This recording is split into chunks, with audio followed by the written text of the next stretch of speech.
Next up, we have Maria Giudice. She leads the experience design company Hot Studio here in San Francisco. Maria is an expert in creating new ways for people and companies to interact, and she's done just that for professional designers. She's going to tell us about the role designers can and should play in successful organizations. Maria?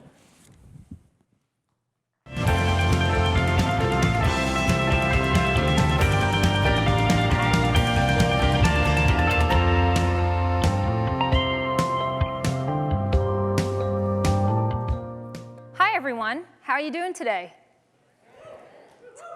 You guys all inspired or just like, oh my God, I'm just getting hit with all of this incredible content today. I feel even more, I'm more inspired than ever, feeling like designers have arrived. Do you feel that?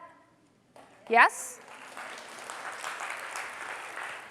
Well, I'm here today to talk to you about a design revolution that you can all see is already going on. I'm referring to the rise of the DEO. DEOs, or creative business leaders, are distinctly different from traditional business leaders. They're uniquely qualified to solve the world's problems.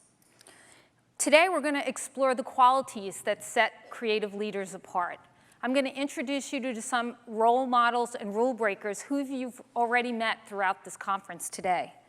And we're going to discuss the principles that you can apply in your everyday life so you can live the life of a DEO too. Are you ready? Yeah. All right. So this is me, 5 years old, still have the fabulous hair. And you can see, I grew up in Staten Island, New York. And you can see from the rotating silver Christmas tree in the back that Santa brought me an Artomatic spin art set. How many of you had one of those growing up? Let me see. The people who are raising their hand are all old. Where's Rick? Is Rick here? Did you have one, Rick? Where are you? He's hiding. I loved that kit so much. For as long as I could remember, I wanted to be a famous artist. It was never a question in my mind. It was my destiny. At a young age, I was a budding entrepreneur.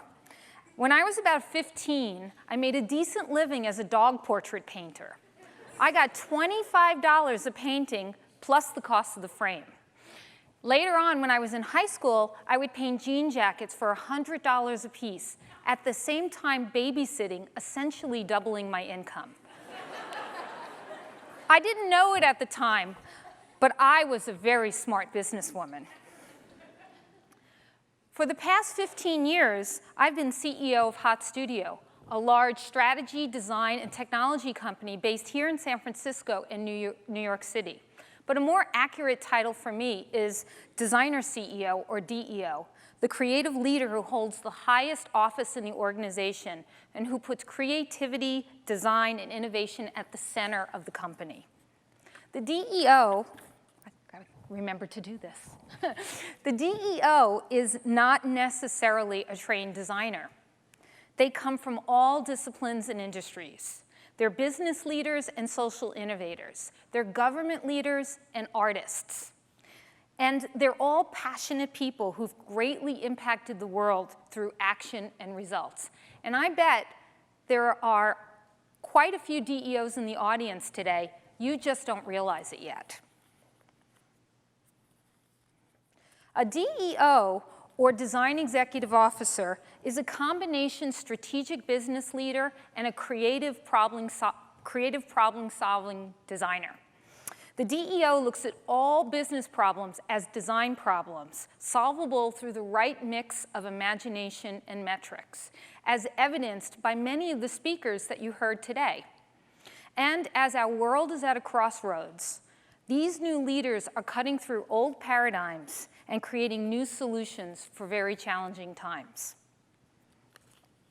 Acumen Fund's Jacqueline Novogratz is a DEO who's redefining the way poverty can be solved around the world. Creative leaders like her possess special superpowers over traditional business leaders that are both unique in nature and powerful in practice. Creative leaders are catalysts for transformation and agents of cultural change. They disrupt the status quo by thinking outside the box versus fear of ever leaving the box. They're systems thinkers who have the ability to solve complex problems versus solving problems linearly, one at a time. And they have deep empathy for people by focusing on creating relevant and meaningful experiences versus just selling the product or service or closing the deal. They embrace risk rather than running or mitigating or just avoiding risk altogether. And they're driven by curiosity, imagination, and intuition. Passion fuels the work. They're committed to excellence and craft. And they have this. Does anybody know what this means? Take a guess. Anybody? They know how to get shit done. They have the urgency and focus to get things done, get it done right, and get it done better than anybody else. Deepak Chopra once said, "All great changes are preceded by chaos. The world is much more complex and requires new ways to solve problems. The solutions we need are coming from creative business leaders, the DEOs.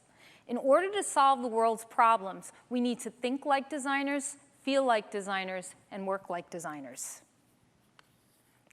We all got to see Emily last night. Emily Pilliton is a DEO who knows that design can change the world. She's a high school teacher, an industrial designer, a writer, a builder, and a world changer. But like Emily, the very first thing we need to do is change our mindset from design being thought of as an expense on a balance sheet to an investment in the future. Design is not a noun. Design is an active verb. And it's really about all these things, and we've heard these terms throughout the last 2 days. Co-create, facilitate, translate, observe, communicate, innovate, negotiate. Design is about radical change, from producers of artifacts to champions of a connected society. Cameron Sinclair is an eternal optimist and co-founder of Architecture for Humanity.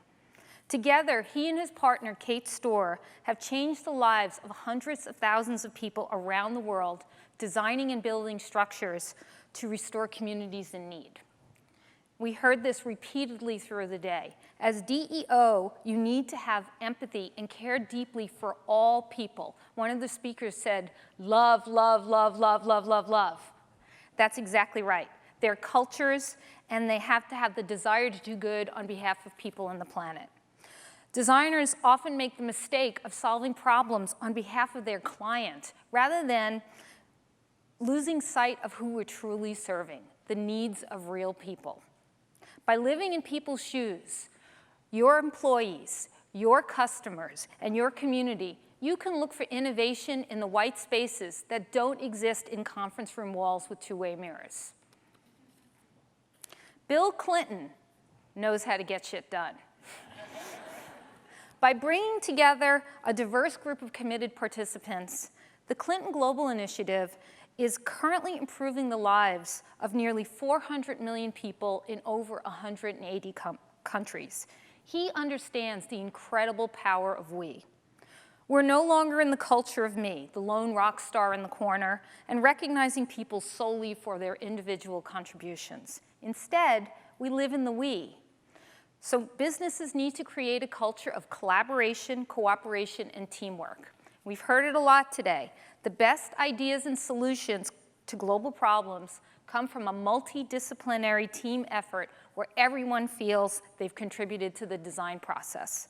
More brains, more ideas, better solutions. Recent research on the most successful companies points to one common denominator: having the right culture. And it can start with you right at your desk. Provide an environment that encourages and rewards creativities in others. Break down the formal structures that divide people. Tear down those cubicle walls. Creativity and innovation needs to be baked into the top down, from the top down and the bottom up. Everyone is born creative. It just gets beaten out of us at a young age. And in order to get the best ideas out of teams, make it fun to come to work every day. Ray Anderson is a very successful was a very successful CEO of a carpet company. In 1994, he had that spear in the chest epiphany that he was a plunderer of the earth. He changed his mindset, disrupted the status quo, took a big risk, and created a sustainable solution. He founded Interface Carpets and Mission Zero, the company's promise to eliminate any negative impact by the year 2020. In order to build an innovative culture, you have to keep the company in a constant state of reinvention. It takes personal courage and vulnerability to toss out wild ideas. Be empowered to be wrong. Embrace failure as a way of learning, and be empowered to change your mind. Early failures lead to course correction, new directions, and new inventions. So in order to solve the world's problems, we need to think like designers, feel like designers, and work like designers. Open your eyes wide, be courageous, and touch people's hearts and minds. Help us work together as a team, a party of equals, to solve the world's most complex problems. Help us build a better future for our children. We can do this as designers, as creative leaders, as DEOs. Finally, lead by example and be your authentic you. Don't be afraid to show who you really are. Have the courage to think differently. Have the confidence to be different. If this girl from Staten Island with the funny accent and the wild hairdo can do it, you can too. Bring out your inner DEO and help me build the next generation of creative leaders. And to quote the great DEO Lady Gaga, you are all born superstars. Go and find your own stage. Thanks very much.